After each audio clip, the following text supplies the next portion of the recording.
I don't know I don't know how much time I have left.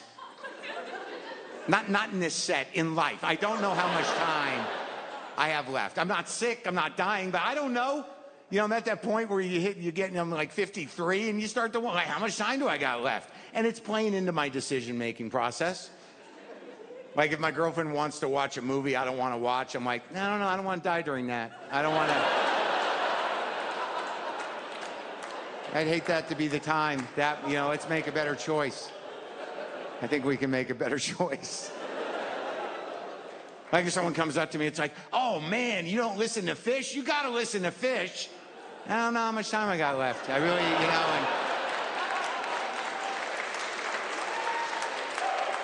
And in the end, what if I like it? That's like the rest of my life, right? I got no more room in my heart or my mind for another jam band, man. I mean, I got half the Grateful Dead catalog in there, and I think like 3 or 4 Allman Brothers songs. I'm maxed out. I'm filled up. And if you're ever asking me this question, have you seen that documentary with it? Stop right there. I don't know how much time I got left. It's too many documentaries. They said, let's slow down on the documentaries. We're all loaded up. We got enough for now. I'm not trying to discourage anyone. There's some good ones out there, but there are some bad ones. Sometimes I think documentary filmmaking is just a Hail Mary pass for someone almost giving up on the medium. You know, like, I don't want to hurt anyone's feelings, but just because you have an iPhone and your cat is sick doesn't make you a genius. I'm going to call it 1 out of 9. It's about my cat dying, but it's also about me accepting failure. I think this is much better than the one I made about my dad's struggle to buy pants at an unfamiliar store.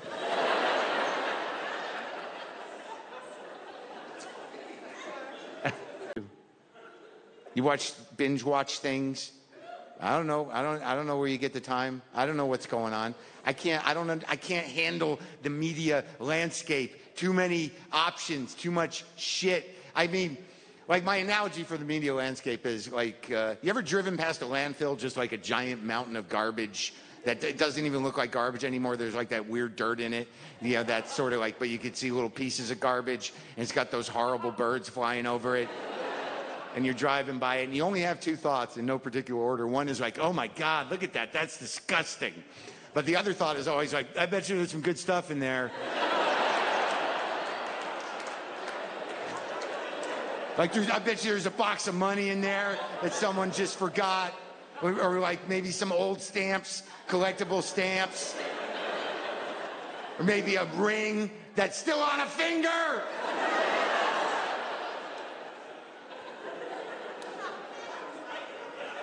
That's sort of like the media landscape. You know, if you can find that ring on that finger. I mean, I oddly, you know, I'm old enough, and this is not an old guy thing, but it's just like, I remember when there were 3 networks, and that was okay. That was enough. Why is it like it is now? Okay, there weren't as many choices, and we weren't getting all the information, but we were all kind of on the same page, give or take a show or 2. Right? I mean, now I've had people ask me if I've seen a show, and not only have I not heard of the show, but when they tell me where it's on, I don't even know what that is. When did that happen? Someone just comes up to you all excited, hey dude, are you watching Turd Journey? Wait, did you say Turd Journey? Yeah, Turd Journey. There's 40 episodes of Turd Journey on. What? Wait, Turd Journey? Yeah, it's not what it sounds like. Well, it kind of is, but it's about more than that. Turd Journey, you got to check it out. Where's it on? Oh, shit, you got to download Clomper. Do you have Clomper? It's an app for your phone or your computer. You become part of the Clomper community. You can watch all 40 Turd Journeys. And Savage Dicks. You ever watch Savage Dicks? That's on Clomper. It's not what it sounds like. Well, it kind of is, but it's about more than that.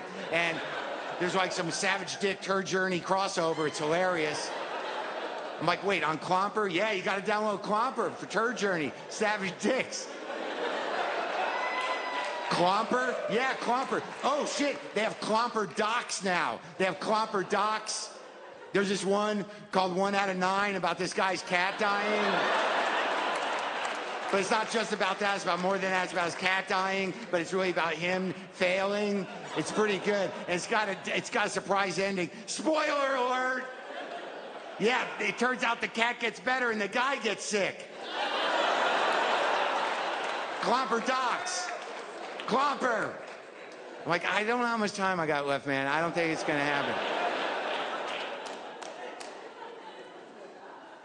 I don't ended there, right? That felt like a good ending.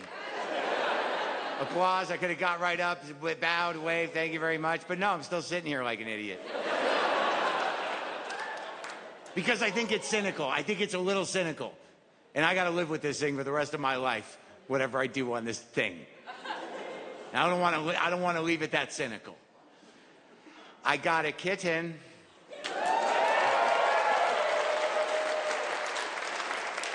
And I say kitten like that. I don't know when I decided to do that, but I'm committed. I say kitten. I don't know why, but I choose to do it. So I got a kitten. I did not want the kitten. I did not want it. And neither did my two older retired cats. They did not want the kitten. We were fine, the three of us, just hanging out comfortably, Monkey on the chair laying there, LaFonda laying over here, me sitting there just looking at them like, everything good? They're like, yeah, we're good. You want to play? Nope, that shit's behind us.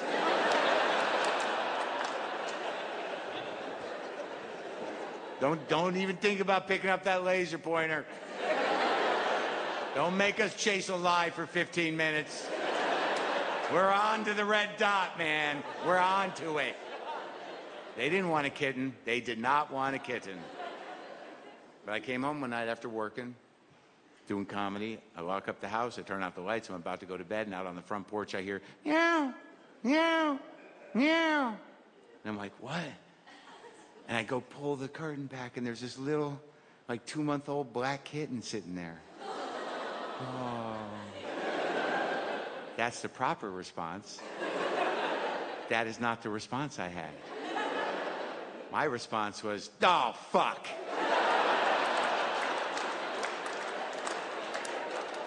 Now I gotta fucking love you now? And oddly, that's how all my relationships start.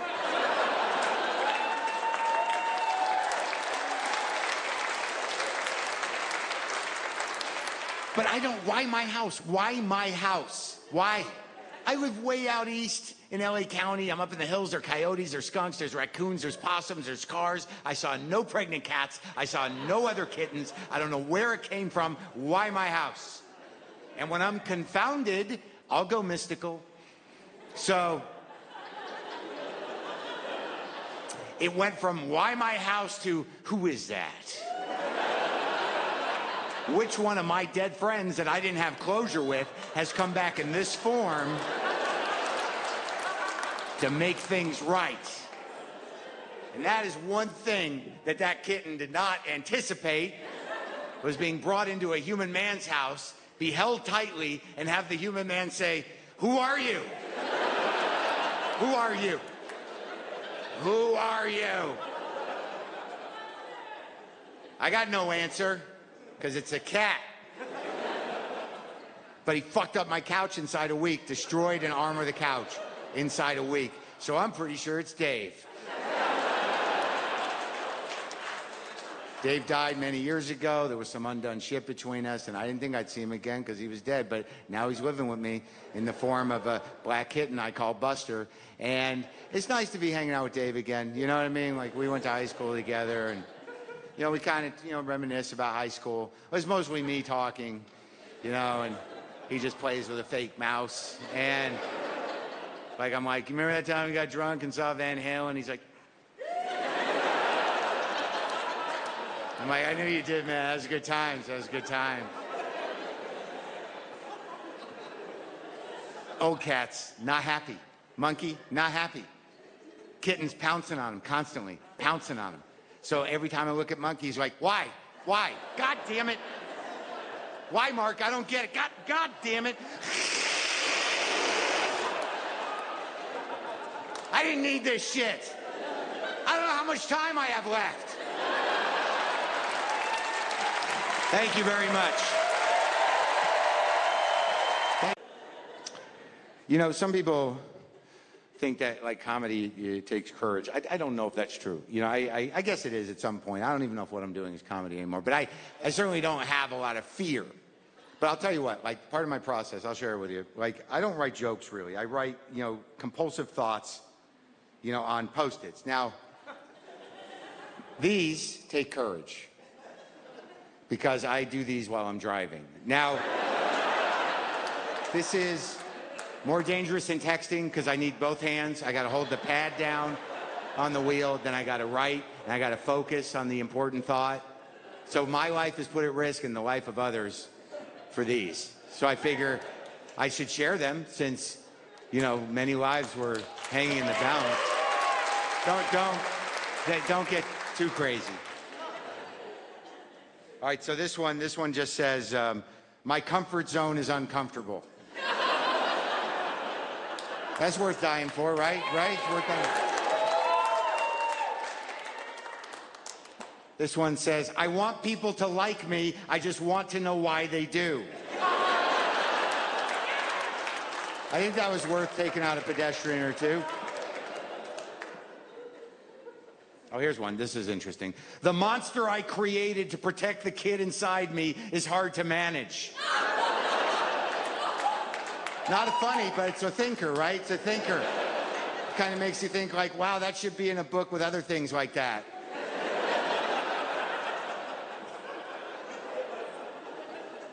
Oh, this one just says, the trepidation of the Dave Matthews fan.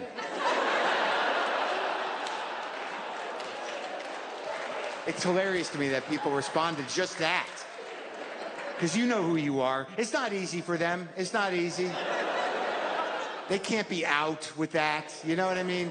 You can't just put that into the world. You don't know how that's going to be received. Not good, generally. You know, the only place that Dave Matthews fan can truly be comfortable is when they're wearing sandals and cargo shorts, jigging around in an arena with other like-minded people. I hope these mushrooms aren't bunk again. Look, I don't need to shit on Dave Matthews. I don't need to take time to do that. I personally don't like him. But this came from a true, honest, beautiful human moment. I'll share that with you. But I do need to address the Dave Matthews thing. Like, look, I listen to a lot of music. I'm very open-minded. I can listen to Parliament in the morning, Bert Jansch in the afternoon, maybe some Graham Parsons, whatever. I mix it up. I'm not just dropping names to be hip. I have an open mind when it comes to music, but I cannot get through 2 of his songs. I can't get through, like, and I try. By midway through the second song, I get a type of boredom that's not even normal boredom. It's like, there's an edge to it. It's like an aggravated boredom. Like the boredom sets in and then I'm like, God, fuck, what the fuck, what, why?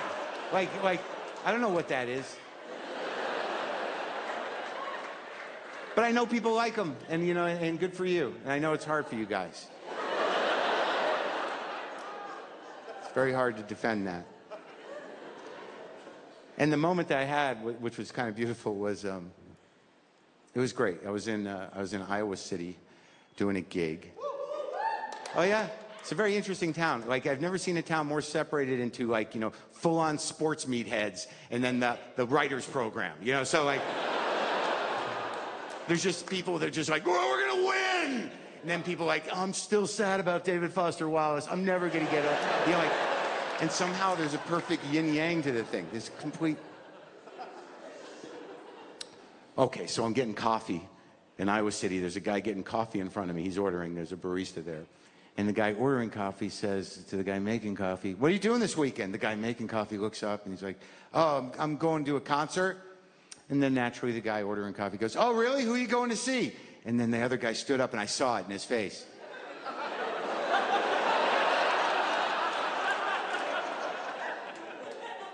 Dave Matthews Band. And I felt for him. It was courageous. He put himself out there. That's hard. You know, you don't know how it's going to land. It hung there for like 2 really tense seconds. And then the other guy goes, oh, I fucking love Dave Matthews. And I was so happy for them that they had this moment. I knew in my heart they were both wrong. I knew that. But I was